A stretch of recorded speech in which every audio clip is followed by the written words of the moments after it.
Konten kreator belakangan ini menjadi sebuah profesi baru yang bisa dilakoni semua orang tanpa latar belakang pendidikan khusus atau pengalaman tertentu. Hal ini bisa dilakukan semua orang dengan mengasah kemampuan kreativitasnya. Tidak perlu menjadi public figure atau artis ternama. Siapapun bisa memulai karir di bidang ini. Yang paling penting menambahkan nilai dan juga edukasi khusus yang bisa mengangkat konten yang telah dibuat. Hasil konten tersebut bisa menjadi salah satu strategi digital marketing yang dibutuhkan oleh beberapa perusahaan. By the way, buat kamu yang pengen nyoba peruntungan di dunia konten kreator, berikut aku mau share tips-tips apa aja yang bisa kamu lakukan sebagai pemula. Yang pertama yaitu konsisten. Ya, kenapa aku taruh ini di urutan yang paling pertama? Karena membuat konten, baik itu di platform manapun, itu nggak semudah kelihatannya ya teman-teman. Banyak orang melihat membuat video itu merupakan pekerjaan yang enak yang bisa menghasilkan uang yang banyak. Akhirnya banyak orang yang tergoda untuk menjadi kreator. Tapi setelah mencoba, sebagian besar dari mereka itu berhenti di tengah jalan karena baru menyadari ternyata besarnya usaha, waktu, dan juga tenaga yang harus dikeluarkan dalam membuat video saja, terutama untuk proses editingnya. Akhirnya baru mengunggah 1 atau 2 video, mereka memutuskan untuk berhenti. Jika ingin menjadi kreator, be konsisten ya teman-teman. Tidak hanya di YouTube, di Facebook, di TikTok, di IG ya. Jika kita ingin berkutat dengan media sosial, sebisa mungkin kita itu harus konsisten mengunggah konten. Dengan konsistensi ini, pelan-pelan kita bisa mengumpulkan massa, kita bisa ngumpulin followers. Kalau kita cuma punya 1 atau 2 video, lalu baru mengunggah video baru 3 bulan kemudian misalnya. Nah, ketertarikan orang untuk stay di platform kita itu akan rendah, akan kecil banget ya teman-teman. Tips yang kedua yaitu sabar. Klise ya teman-teman, iya sih klise banget. Tapi selain konsisten, sabar memang kuncinya. Bisa dibilang gak ada formula absolut untuk mendapatkan 100.000 subscriber, 100.000 followers dalam kurun waktu tertentu. Karena ya platform manapun, entah itu di Facebook, di YouTube, adalah platform yang bisa aku bilang kayak pepatah orang Jawa, alon-alon asal kelakon.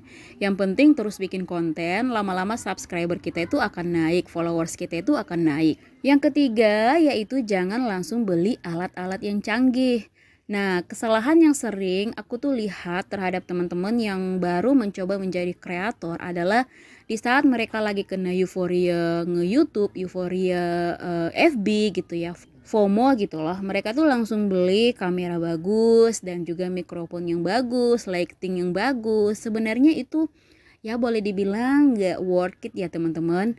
Ya masih termasuk dibilang salah sih. Karena biasanya euforia itu tidak disertai dengan keinginan untuk sabar dan juga konsisten. Alhasil, seperti yang aku bilang di atas, baru bikin beberapa video itu sudah menyerah. Makin rugi lagi kalau sudah sampai beli kamera yang bagus segala. Zaman sekarang kan smartphone itu udah cukup bagus untuk dipakai membuat video. Gambar dan juga audionya cukup bisa diterima. Stick with what you have first. Barulah setelah dapat uang AdSense, kita bisa menabung pelan-pelan untuk membeli alat gitu ya. Setelah kita gajian, kita mulai nyicil-nyicil untuk peralatannya, untuk tools yang kita pakai konten. Yang keempat yaitu banyakin nonton video orang lain. Maksudnya di sini ya kita memperbanyak referensi video ya teman-teman. Gak ada salahnya gitu loh. Terutama untuk mencari-cari gaya yang pas untuk video dan juga editing. Dan gak cuma di YouTube aja, kamu bisa cari-cari referensi di berbagai platform yang lain juga. Di IG banyak banget, di Quora juga banyak banget, di Facebook juga banyak, di TikTok juga banyak ya. Bebas, terserah teman-teman. Oke, yang terakhir yaitu create something you want to see, not other want to see. Kalau ini sebenarnya preferensi masing-masing kreator ya teman-teman. Kebetulan di sini aku adalah kreator yang berprinsip harus menyeimbangkan idealisme dengan realita juga sih sebenarnya. Walaupun zaman sekarang ada genre video tertentu yang sangat digandrungi oleh orang-orang dan kebanyakan jenis videonya itu kurang berfaedah, bukan berarti kamu harus membuat video yang sejenis ya. Apalagi misalkan videonya itu tidak sejalan dengan ide idealismemu. Dan jika kamu cuma mengikuti tren aja, kamu sebagai konten kreator akan terlalu abu-abu gitu ya. Cuma jika masih mengandalkan idealisme, resikonya adalah views dan juga subscriber kita itu pasti akan ya lambat gitu naiknya. Oke, itu adalah beberapa tips buat teman-teman yang baru mau memulai ngonten. Kalian tentukan mau ngonten di mana dulu ya teman-teman. Sebaiknya fokus di 1 atau 2 platform aja, biar nggak terlalu pusing gitu ya, mikirin terlalu banyak mau di-share kemana aja nih videonya. Oke, kita ketemu di video selanjutnya. Terima kasih buat teman-teman yang sudah nonton sampai di akhir video. Wassalamualaikum warahmatullahi wabarakatuh.